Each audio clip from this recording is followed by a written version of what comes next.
Hormones एक रहस्य की तरह है और ये रहस्य समझ लें तो बहुत आसान, जब तक ना समझ में आए तब तक आप परेशान रहते हैं। किस तरह से एक महिला का मासिक चक्र, मंथली साइकिल की लेंथ, नंबर ऑफ डेज कितने हैं आपके पीरियड साइकिल के, वो बताएंगे कि इनफर्टिलिटी क्यों है, प्रेगनेंसी क्यों नहीं रुक रही है। हेलो एवरीवन, स्वागत है एक बार फिर से आप सभी का यूट्यूब सहेली चैनल में। आशा करती हूँ कि आपने चैनल को ज़रूर सब्सक्राइब किया है, नोटिफिकेशन बेल को भी ऑन किया है ताकि आप तक हमारे वीडियोस पहुँचते रहें। पीरियड साइकिल की लेंथ कितनी होना ज़रूरी है जिससे कि प्रेगनेंसी जल्दी हो सके, ऐसे बहुत सारे सवाल मुझसे पूछे जाते हैं। कई सारी सहेलियाँ बताती हैं कि उनकी पीरियड साइकिल 21 दिन, 20 दिन या 15-15 दिन में, 20-20 दिन में उनको बार बार पीरियड आ जाते हैं। तो ऐसा क्यों होता है? एस्ट्रोजन और प्रोजेस्टेरोन में क्या इम्बैलेंस है और ऐसे में प्रेग्नेंट होने के लिए क्या करें? Amazing sweet and short diet tips की भी बात करेंगे जो कि आप खुद कर सकती हैं और खुद को पूरी तरह ठीक कर सकती हैं, अपने हार्मोनल इम्बैलेंस को जड़ से खत्म कर सकती हैं। फ्रेंड्स, आपकी पीरियड साइकिल के 2 हिस्से होते हैं, 3 महत्वपूर्ण इवेंट्स होते हैं। आइए उसको समझते हैं। 2 हिस्से यानी कि पीरियड का पहला दिन से लगाकर ओव्यूलेशन डे, इसको फॉलिक्यूलर फेज कहते हैं क्योंकि इस अवधि में ये 14-15 दिन, 11 दिन की भी हो सकती है, इससे थोड़ी बड़ी भी हो सकती है। तो इस फॉलिक्यूलर फेज में सिंपल है कि फॉलिकल बनते हैं। जो फॉलिकल है उसके अंदर एग मैच्योर होता है और दूसरी घटना होती है ओव्यूलेशन की। जैसे ही मैच्योरिटी आ जाती है, LH का स्तर जाता है और ओव्यूलेट होता है एग। उसके बाद से चालू होता है पीरियड का दूसरा हिस्सा जिसको कि हम ल्यूटियल फेज बोलते हैं। इसमें एस्ट्रोजन का जो पीक है वो पहले से ट्रेंड चेंज कर लेता है और इस समय ज्यादा रोल होता है प्रोजेस्टेरॉन का। कॉर्पस ल्यूटियम प्रोजेस्टेरॉन सेक्रेट करती है।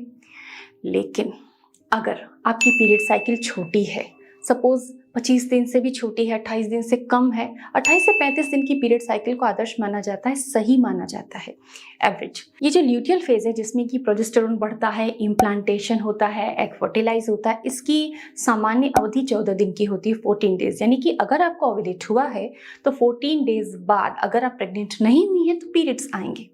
लेकिन अगर इस अवधि में आपको हल्की स्पॉटिंग होती है तो इम्प्लांटेशन के सिम्टम के अलावा अगर हम बात करते हैं, अगर प्रेग्नेंट आप नहीं हैं तो आपको अगर स्पॉटिंग होती है, आपको अगर लेथार्जिक फील होता है, आपको अगर ब्लोटिंग होती है, तो समझ लीजिए कि प्रोजेस्टेरॉन का स्तर लेवल बॉडी के अंदर सही नहीं बन पा रहा है, पर्याप्त प्रोजेस्टेरॉन नहीं है कि आपकी साइकिल सही से बन पाए। क्या करें? ऐसा हो क्यों रहा है? तो कुछ बातें हैं इसको समझने के लिए कि हो सकता है कि प्रोजेस्टेरॉन तो ठीक है लेकिन कंपैरिजन में जो एस्ट्रोजन की पीक इस समय आती है वो ज़्यादा है। इस कंडीशन को कहते हैं एस्ट्रोजन डोमिनेंस। और भी ऐसे कई कारण होते हैं, लेकिन हमें ध्यान देना है कि प्रोजेस्टेरॉन का प्रोडक्शन कम क्यों है। तो एस्ट्रोजन डोमिनेंस और प्रोजेस्टेरॉन अगर लो है, इस कंडीशन को अगर ठीक करना है तो बात आती है लीवर की, कि जो लीवर है वो हमारे बॉडी से एक्स्ट्रा हार्मोन्स को, टॉक्सिन्स को निकालता है और प्रोजेस्टेरॉन को बढ़ने में हेल्प करता है। ल्यूटियल फेज में प्रोजेस्टेरॉन को बनने में सहायता लीवर करता है। तो इस समय हमको कुछ लीवर डिटॉक्स चीज़ें लेनी चाहिए। अपने प्रीवियस वीडियोस में भी मैं आप सभी के साथ वो चीज़ें डिस्कस कर चुकी हूँ, फूड आइटम को डिस्कस कर चुकी हूँ, लेकिन आज रीज़न के साथ डिस्कस कर रही हूँ। तो ल्यूटियल फेज में प्रोजेस्टेरॉन बढ़ाएं कैसे? प्रोजेस्टेरॉन को बढ़ाने के लिए सबसे पहले लीवर डिटॉक्स पे ध्यान देना है। लीवर नेचुरली बॉडी को डिटॉक्स करता है, वो ही उसका काम है, लेकिन किन्हीं कंडीशन में अगर नहीं कर पा रहा है तभी तो हार्मोन इम्बैलेंस है। तो आइए लीवर को सपोर्ट कैसे करें हम वो सीखते हैं। तो लीवर को डिटॉक्स करने के लिए अनार, चुकंदर, नींबू का पानी, चिया सीड, 1 चम्मच फ्लैक्स सीड्स, चाहे वो रोस्टेड हो, अच्छे से चबाकर खाएं या फिर पिसा हुआ फ्लैक्स सीड आप 1 ग्लास गुनगुने पानी में ऐड करके पी लें सुबह खाली पेट। खाना थोड़ा हल्का खाइए, घी, बटर, फैट की मात्रा कम करिए। भुने चने, रोस्टेड ग्राम लीजिए क्योंकि वो हीट भी कम करेगा लीवर की और टॉक्सिन्स भी रिमूव करता है। वो इस तरीके का प्रोटीन है जो लीवर के लिए अमृत है। उबली हुई चीज़ें जैसे कि दलिया, खिचड़ी, इनका आप सेवन कर सकते हैं। ज़्यादा मीठे नहीं, मॉडरेट मीठे फलों का सेवन कर सकते हैं। ओमेगा 3 का सेवन कर सकते हैं। ब्रोकोली ले सकते हैं अपने डिनर में, बॉइल्ड एंड रोस्टेड। तो ये 2-3 चीज़ें आपकी बहुत मदद करने वाली हैं। दूसरी चीज़ है कि खाली पैर फुटवियर हटा दें और घास पर, लॉन में, घर में, गार्डन में बेयरफुट वॉक कीजिए। बेयरफुट वॉक करने से क्या होगा, आपकी जो एंडोक्राइन ग्लैंड्स हैं वो हील होंगी। तीसरी चीज़ कि एड्रिनल्स का भी बहुत रोल है। जो हमारी किडनीज होती है, किडनीज के ऊपर कैप की तरीके से 2 ग्लैंड्स होती हैं, एक लेफ्ट में एक राइट में, किडनी के ऊपर एड्रिनल। तो अगर एड्रिनल एग्जॉस्ट हो जाती है स्ट्रेस की वजह से, अगर आपको तनाव जीवन में बहुत ज़्यादा है, फिजिकल या मेंटल, तो एड्रिनल्स एग्जॉस्ट हो जाती हैं। तो एड्रिनल अगर एग्जॉस्ट हो जाती हैं तो प्रोजेस्टेरॉन के प्रोडक्शन में प्रॉब्लम आती है। तो जिन पेशेंट्स को एड्रिनल फटीग होता है वो भी हार्मोनल इम्बैलेंस झेलते हैं।